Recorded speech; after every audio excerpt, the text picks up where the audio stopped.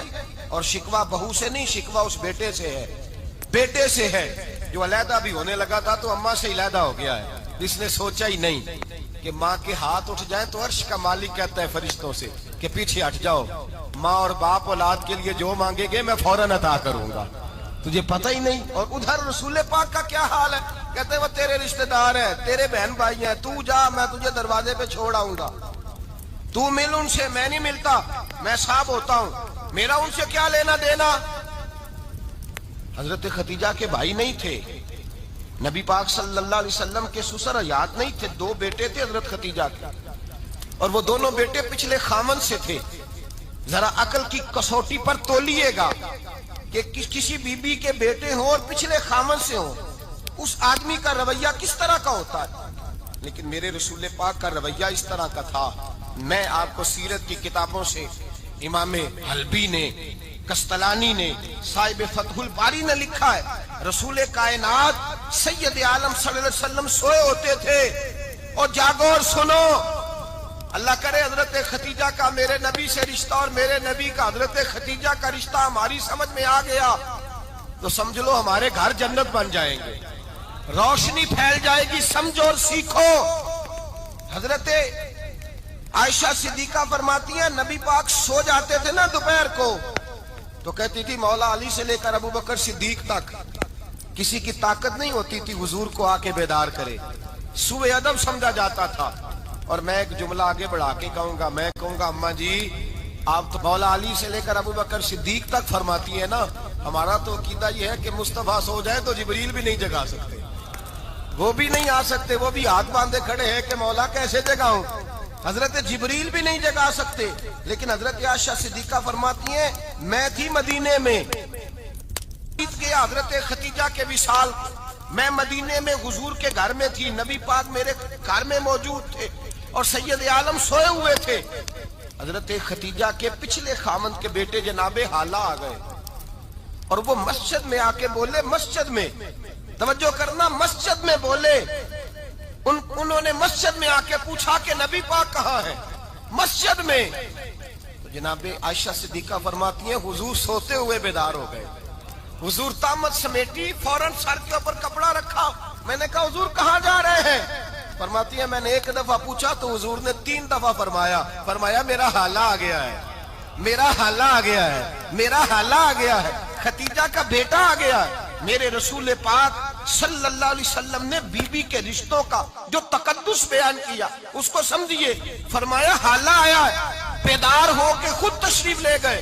اور یہ تو حالہ تھے نا، بڑے بیٹے حضرت خدیجہ کے، سب سے ان کا نام ہند تھا، اور حضرت ہند سے کوئی بندہ تعارف پوچھتا نا، نبی پاک کا جو حلیہ ملتا ہے نا کتابوں میں، سیرت کی کتابوں میں، حضور کا مکھڑا کیسا تھا، مکھ چند بدر شاشانی ہے، متھے چمک دی لاڈ نورانی ہے، کالی زلف تیاک مستانی ہے، مخمور اکھی ہیں مد بریاں۔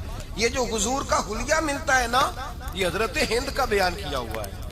وہ بیان کیا کرتے تھے کہ نبی پاک کی آنکھیں کیسی تھی، حضور کے جلوے کیسے تھے، وہ بیان حضرت خدیجہ کے بیٹے ہیں۔ کوئی ان سے پوچھتا کہ بڑے راضی رہتے ہو، ہند بڑے راضی رہتے ہو، تو حضرت ہند کیسے راضی کیسے نہ رہوں، راضی کیسے نہ رہوں، میرے بھائی کا نام علی المرتضیٰ ہے، بہن کا نام فاطمہ الزہرا ہے، ماں کا نام خدیجہ الکبریٰ ہے، اور باپ کا نام محمد مصطفیٰ ہے، میں راضی کیسے نہ رہوں۔ حضرت خدیجہ الکبریٰ کے رشتوں کے ساتھ رسول اللہ کا پیار، ان کے رشتے۔ کنز المال میں حضرت عائشہ صدیقہ کی حدیث ہے، جناب عائشہ فرماتی ہیں دوپہر کو حضور آرام کرتے تو کوئی آیا نہیں کرتا تھا، ایک دن ایک بوڑھی آ گئی دروازے پہ، اس نے چھڑی پکڑی ہوئی ہے، کہتے ہیں وہ اندر آئی تو نبی پاک بڑی تیزی کے ساتھ اٹھے، حضور سید عالم نے قریب بٹھایا، دیر تک حضور باتیں کرتے رہے، دیر تک گفتگو ہوتی رہی۔ فرماتے ہیں حضور نے اسے کوئی اضافی وقت دیا، عام صحابہ اس وقت آتے نہیں تھے، حضور کے آرام کا وقت تھا، اضافی وقت دیا نبی پاک، اور فرماتے ہیں جب وہ جانے لگی تو نبی پاک نے تحفے بھی عطا فرمائے، اور پھر ایک غلام سے، حضرت بلال سے یا کسی غلام سے فرمایا کہ ساتھ جاؤ اور گھر چھوڑ کر کے آؤ۔ نبی پاک صلی اللہ علیہ وسلم نے اعزاز دیا۔ حضرت عائشہ صدیقہ فرماتی ہیں دیر تک ملاقات بھی، تحفے بھی، انفرادی ملاقات۔ بعد میں نبی پاک صلی اللہ علیہ وسلم لیٹ گئے، میرے دل کے اندر خیال آیا کہ حضور جائیں گے اور جب رات کو واپس آئیں گے تو پھر میں پوچھوں گی کہ حضور یہ بی بی کون ہے؟ حضور اب آرام کر رہے ہیں.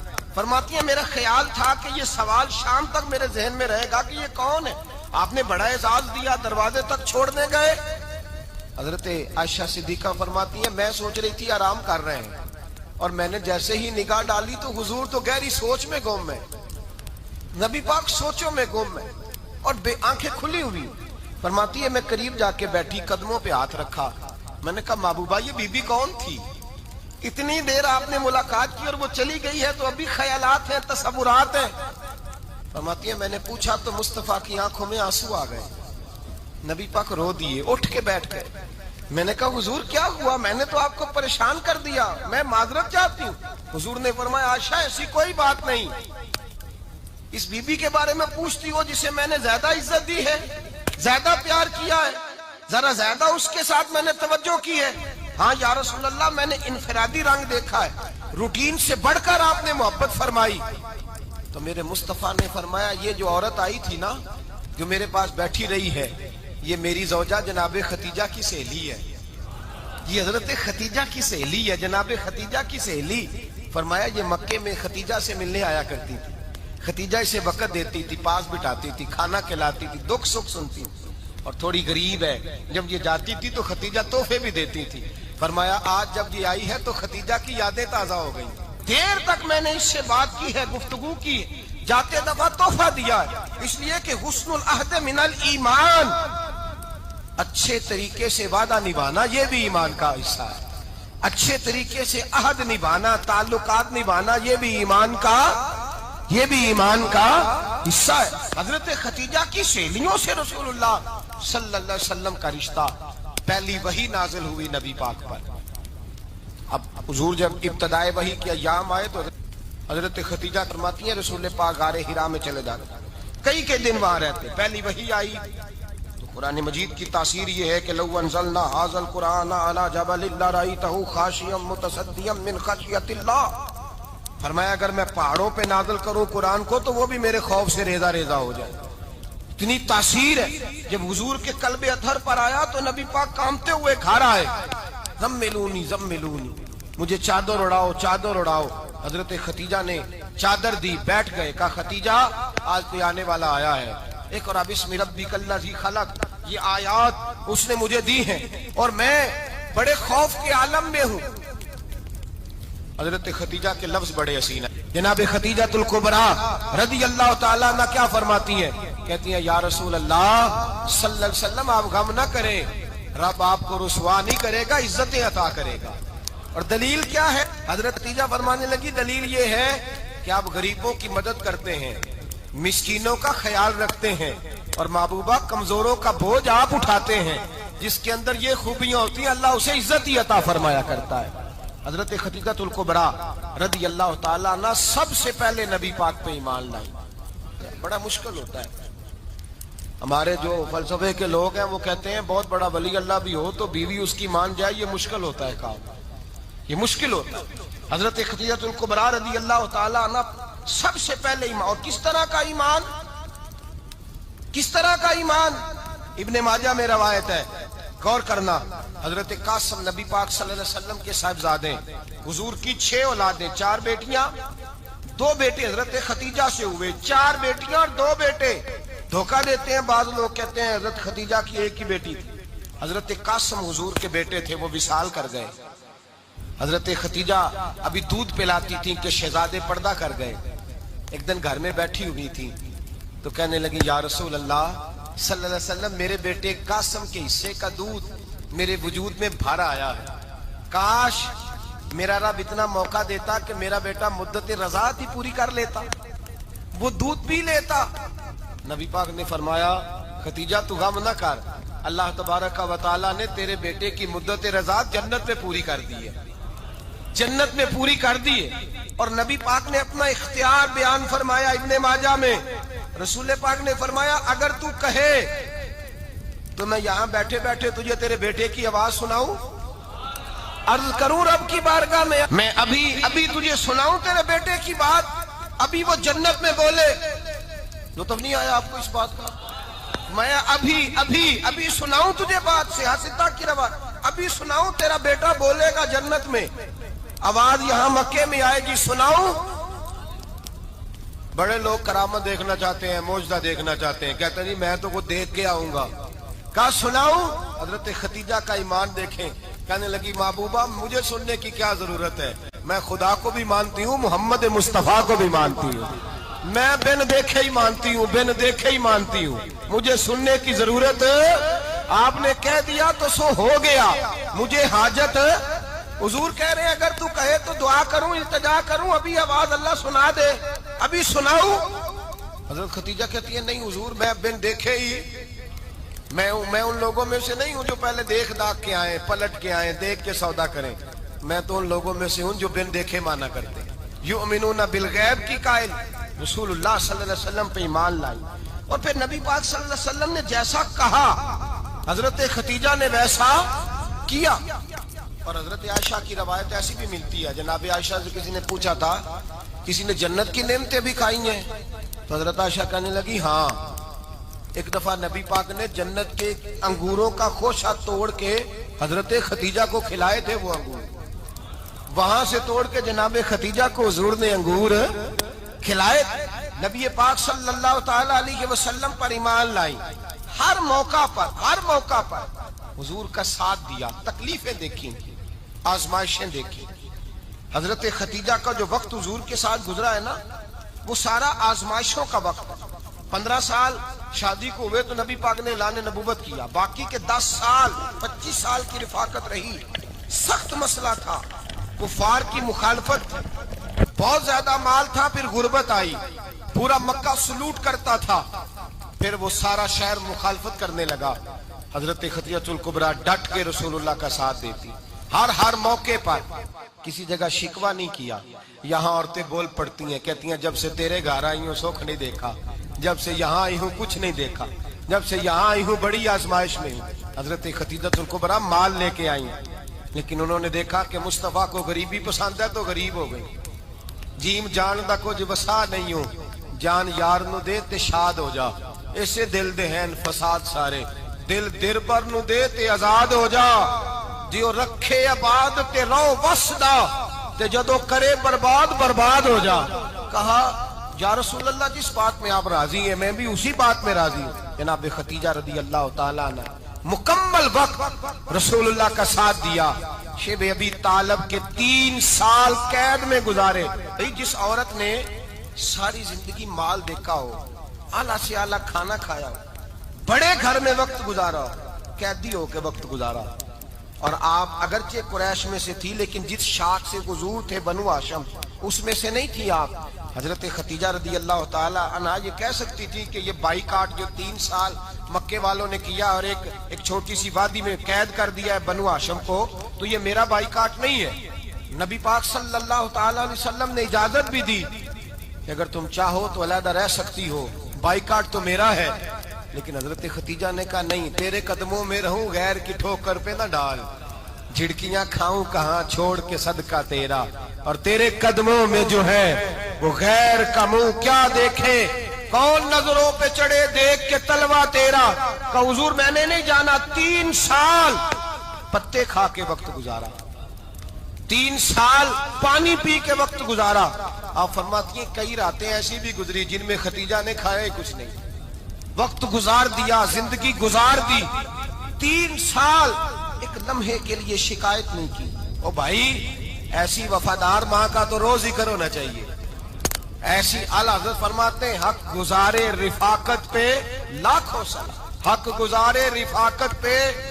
اچھا میں دعا کرنے لگا ہوں کہ آپ سارے حضرت خدیجہ پہ سلام پڑھیں۔ حق گزارے رفاقت پہ لاکھوں سلام، لاکھوں سلام۔ حضرت خدیجہ الکبریٰ رضی اللہ تعالی عنہ نے حق ادا کیا، سیدی ماں، پہلی ماں، کہف امن و امان، حق گزارے رفاقت پہ لاکھوں سلام۔ حضرت خدیجہ الکبریٰ رضی اللہ تعالی حق ادا کیا۔ 3 سال کا وقت سوشل بائیکاٹ کا وقت تھا، سوشل بائیکاٹ، لیکن حضرت خدیجہ الکبریٰ نے حضور کے ساتھ ٹائم گزارا۔ بائیکاٹ ختم ہوا، آسانی کا وقت آیا تو خدیجہ بیمار ہو گئی۔ ام المومنین سیدنا خدیجہ رضی اللہ تعالیٰ عنہ علیل ہوئی، علالت شدید ہوئی تو نبی پاک آ کے سرانے بیٹھے، قربان جاؤں آج لوگ اتنی نوکری نہیں کرتے جتنا احسان جتلاتے ہیں. کہتے ہیں وہ فلاں مولوی صاحب کو روٹی میں دیا کرتا تھا، وہ فلاں آدمی کے ساتھ اس کو تو آگے پہنچایا ہی میں نے. کریڈٹ پکڑ پکڑ کے لوگ اپنے کھاتے میں ڈالنے کے چکر میں ہوتے ہیں. لوگ اس قدر زیادہ پیار نہیں کرتے جتنا جتلاتے ہیں. حضرت خدیجہ الکبریٰ نے سکھایا ہے انداز امت کو کہ وفا کیا ہوتی ہے. حضرت خدیجہ نے ساری زندگی نوکری کی، ساری زندگی وفا کی. وقت وصال آیا، حضور کو بلایا، اللہ کے محبوب تشریف فرما ہوئے. صاحب ابن الشام کہتے ہیں حضرت خدیجہ رو پڑی، کہنے لگی محبوبہ میں نبی کی بیوی تھی، میں خدمت کا حق نہیں ادا کر سکی، کوئی غلطی ہو گئی ہو تو مجھ سے درگزر کر دیا جائے، مجھے معاف کر دیا جائے. یہ کہہ کے رونے لگی. نبی پاک نے فرمایا تو غلطی کی بات کرتی ہے، خوش ہو جا، میرے رب نے وعدہ فرمایا ہے کہ تو دنیا میں بھی میری بیوی ہے تو جنت میں بھی تو ہی میری بیوی بنے گی. وعدہ کیا ہے اللہ تبارک و تعالی، میں نے تجھے پسند کیا ہے، جنت میں بھی تو ہی میری بیوی ہے. میرے نبی کریم سید عالم صلی اللہ علیہ وسلم نے حضرت خدیجہ الکبریٰ رضی اللہ تعالیٰ عنہ سے اس قدر زیادہ، حضرت عائشہ فرماتی ہیں اکثر گھر میں اکثر نبی پاک حضرت خدیجہ کا ذکر چھیڑ دیتے. یہاں تو آدمی بہن کا ذکر نہیں نہ کر سکتا بیوی کے سامنے، اماں کا ذکر نہیں کر سکتا، معاملہ خراب ہو جاتا، بڑا مشکل ہو جاتا، مشکل ہے. حضرت عائشہ صدیقہ بظاہر تو سوکن تھی نا، لیکن حضرت عائشہ بیان کرتی ہیں، کہتی ہیں نبی پاک سب سے زیادہ حضرت خدیجہ کا ذکر کرتے تھے گھر میں، اکثر ذکر ہو. خدیجہ یوں کرتی تھی، خدیجہ یہ کام اس طرح کرتی تھی، خدیجہ کا یہ رنگ ہوتا تھا، اس کا یہ طریقہ ہوتا تھا، اس کا یہ طرز حیات تھا، وہ ایسے چلتی تھی، وہ ایسے، اکثر حضور بیان کرتے. حضرت عائشہ فرماتی ہے مجھے رشک ہوتا، رشک، ناز کرتی میں، کیا مقدر ہے خدیجہ کی. کہتی ہے ایک دن نا میں نے کہا ذرا بات تو کروں، کہتی ہے نبی پاک گوشت لائے، مجھے کہا عائشہ ذرا گوشت صاف کرو، پکاؤ اور ذرا شوربہ زیادہ کرنا. کہتی ہے میں نے وہ گوشت لیا، صاف کرنے لگی. میں نے کہا حضور شوربہ کیوں زیادہ کرنا ہے، مہمان آنے والے ہیں، کچھ لوگوں کو آنا ہے. تو نبی پاک نے فرمایا نہیں، آنا تو کسی نے نہیں، مجھے پتا چلا مدینے میں خدیجہ کی کچھ سہیلیاں آئی ہیں، میرا دل کرتا ہے کچھ سالن بطور تحفہ ان کو بھی بھیج دوں. تو ذرا زیادہ پکانا، خدیجہ کی سہیلیوں کو میں نے سالن بھیجنا ہے، تحفہ دینا ہے. حضرت عائشہ کہتی ہیں ایک جملہ ہلکا سا، بے ضرر سا، بڑا دھیما سا، بچ کے بڑا اپنے آپ کو محتاط کر کے، میں نے کہا یا رسول اللہ صلی اللہ علیہ وسلم آپ خدیجہ کا ذکر بہت کرتے ہیں. حضور وہ تو عمر میں 15 سال بڑی تھی. یا رسول اللہ صلی اللہ علیہ وسلم اللہ نے آپ کو جوان اور خوبصورت بیویاں دی، آپ خدیجہ کا ذکر کرتے ہیں. فرماتی ہیں یہ بات کہہ کے میں خاموش ہو گئی، میرا خیال تھا جواب آئے گا، دیر ہو گئی، حضور جواب نہیں دیتے. کہتے ہیں میں نے یوں نظر اٹھا کے دیکھا تو چہرہ مبارک سرخ ہو گیا، اور رسول پاک نے فرمایا عائشہ آج بات کی ہے، آج کے بعد یہ بات نہ کرنا. میں نے کہا حضور کیا ہوا؟ فرماتے ہیں پہلے جلال تھا، پھر اچانک وہ جلال آنسو میں بدلا، اور حضور نے رو کے فرمایا عائشہ تم ساری بیویاں سکھوں کے وقت آئی ہو، خدیجہ تو میرے دکھوں کی ساتھی ہے، وہ تو میری آزمائشوں اور تکلیفوں کی ساتھی، اس نے تو میرے ساتھ وقت کٹھن بتایا. جب لوگ مجھے پتھر مارتے، میرے رستے میں کانٹے بچھاتے، میں پریشان ہو کے لوٹتا، اس کے ایک ہاتھ میں دودھ کا پیالہ ہوتا، ایک ہاتھ میں کھجوریں ہوتی، دودھ پلا کے، کھجور کھلا کے، بستر بچھا کے، روٹی دے کے کہتی محبوبہ غم نہ کرنا، اللہ بڑی عزتیں عطا فرمائے گا، اللہ بڑی شانیں عطا فرمائے گا. میرے رسول کریم سید عالم صلی اللہ تعالی علیہ وآلہ وسلم. اور پھر امام ابن حجر نے لکھا ہے، آپ فرماتے ہیں بعض لوگوں پہ حضور نے کبھی جلال بھی فرمایا، کبھی جلال بھی فرمایا، اور حضور کا جلال بھی بڑی رحمت والا ہے. نبی پاک نے فرمایا اللہ اگر میں اپنے کسی امتی کو جھڑک دوں تو اسے اتنا ثواب دینا جتنا تو فرض نماز کا ثواب عطا کرتا ہے. حضور کا تو جلال بھی کرم والا ہے، کرم والا جلال ہے رسول پاک کا. اکثر بعض لوگوں پر حضور ناراض بھی ہوتے، لیکن امام ابن حجر فتح الباری میں فرماتے ہیں کہ صحابہ اور اہل بیت میں سے حضرت خدیجہ الکبریٰ کی وہ ہستی ہے جس پر کبھی نبی پاک ناراض نہیں ہوئے، کبھی ناراض نہیں ہوئے. یہ سب سے بڑی فضیلت ہے حضرت خدیجہ کی. کبھی ناراض نہیں ہوئے نبی، کسی موقع پر بھی حضرت خدیجہ الکبریٰ رضی اللہ تعالیٰ عنہ سے ناراض نہیں ہوئے، بلکہ بخاری شریف میں لفظ کچھ اس طرح کے ہیں۔ میں نے شروع میں کہا کہ حضرت خدیجہ کی 20 کنیزائیں تھیں، نوکرانیاں تھیں، گھر کے اندر نوکر چاکر تھے، ریل پیل تھی، کوئی کام کبھی نہیں کیا تھا۔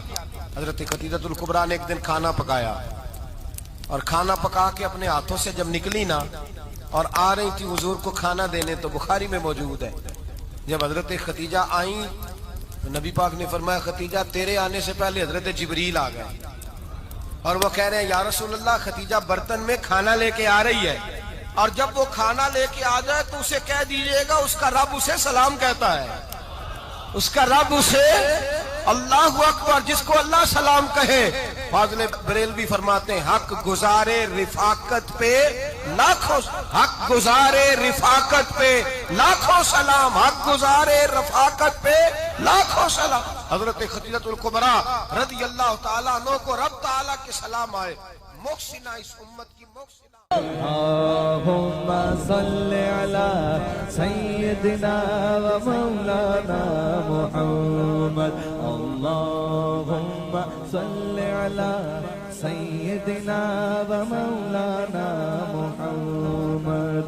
اللہ کے شیر ہے در کرار پر درود، اللہ کے شیر ہے در کرار پر درود، اللہ کے شیر ہے در کرار پر درود، حضرت حسن حسین کے کردار پر درود، اللہم صل علی سیدنا و مولانا محمد وعلی سیدنا علی و سیدتنا فاطمہ و سیدتنا زینب و سیدنا حسن و سیدنا حسین وعلی آلہ و صحبہ و بارک وسلم۔ سلام نیاز ہے زینب کی بارگاہ میں، سلام نیاز ہے جو مرتضیٰ کی لاڈلی زہرا کا ناز ہے۔ اللہم صل علی سیدنا و مولانا محمد وعلی سیدنا علی و سیدتنا فاطمہ و سیدتنا زینب و سیدنا حسن و سیدنا حسین۔